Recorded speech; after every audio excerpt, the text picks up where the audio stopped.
likes American football here? Baseball? Soccer? Oh, a lot of you. Okay. What's your favorite soccer team? Chelsea. Okay, let's not. Do you see what just happened? Listen to this. Hello? Wake up and smell the Play-Doh, guys. Honestly, because we're children, guys. What did we just do now?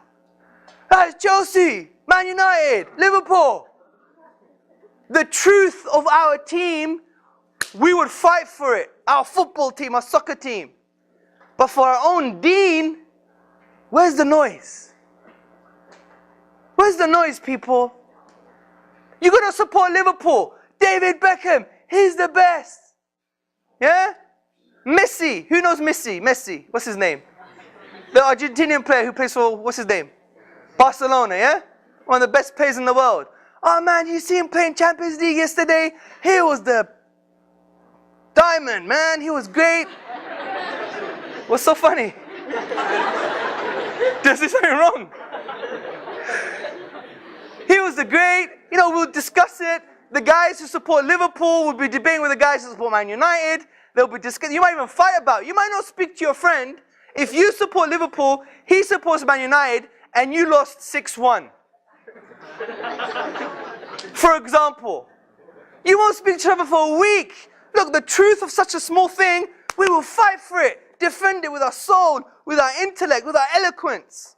But what about the thing that defines who you are, people? Where's that? You're not talking to people about this. Your own religion, Islam. We're in the defensive when it comes to Islam. Oh yeah, that thing. Oh, I'm not praying, I'm just exercising, man.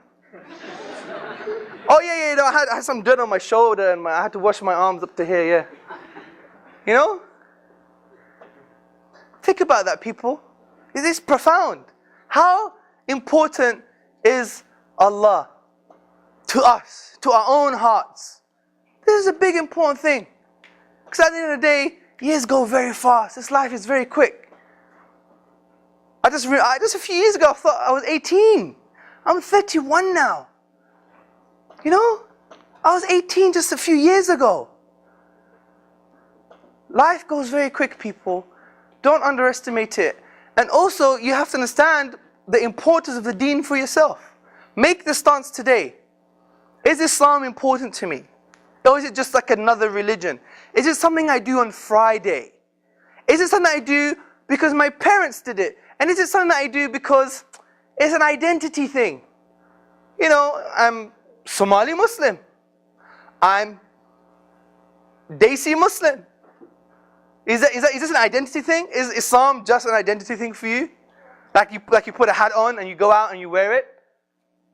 This is shallow, people. This is shallow. Is this the truth for you? Is this your worldview? Do you really believe there is a creator of the whole universe?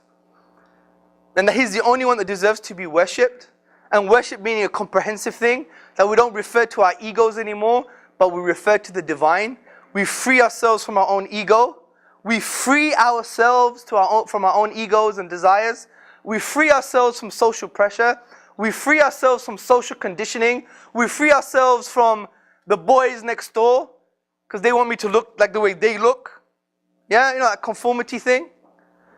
How are we going to free ourselves from these things? By referring ourselves to Allah.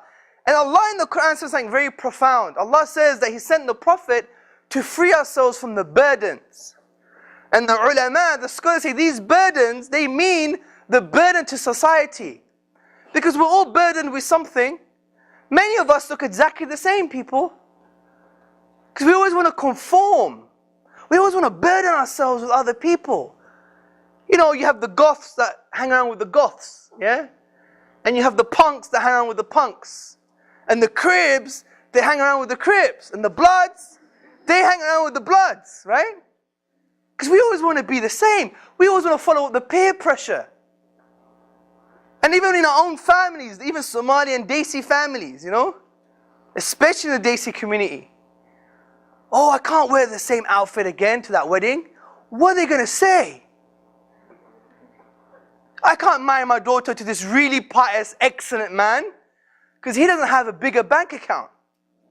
What are people going to say? I'm not going to marry my Desi daughter to this black man although he's one of the best Muslims in the world? Because he's black. And what are the Desi people going to say? No, but this is the reality, people. This is the dangerous reality we've fallen into. Even with our studies. You know, we failed to be the doctor, and now we're going to be the biochemist. And like, your auntie calls from all the way from Pakistan or something saying, how's the doctor? And your mum goes, yeah, the doctor's alright. Lying.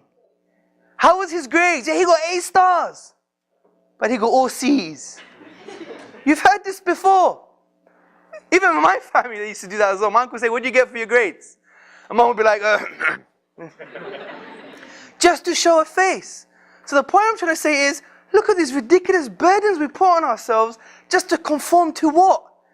To human beings, to people just like us. That doesn't really mean anything. So what? Is Allah going to ask you in the Day of Judgment what grades you got? Or what color your husband was? Or how much money he had in his bank account? Or whether your auntie thousands of miles away that frankly doesn't give a what she thought about your grades? Or what she thought about, you know, what kind of clothes you wore to that wedding? SubhanAllah, how much energies we put to these things. And we don't even think about how we're going to care for each other.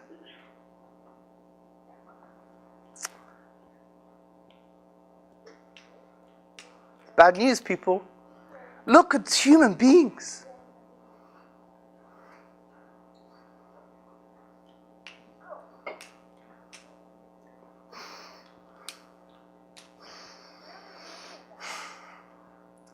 We can't even care of each other, bro.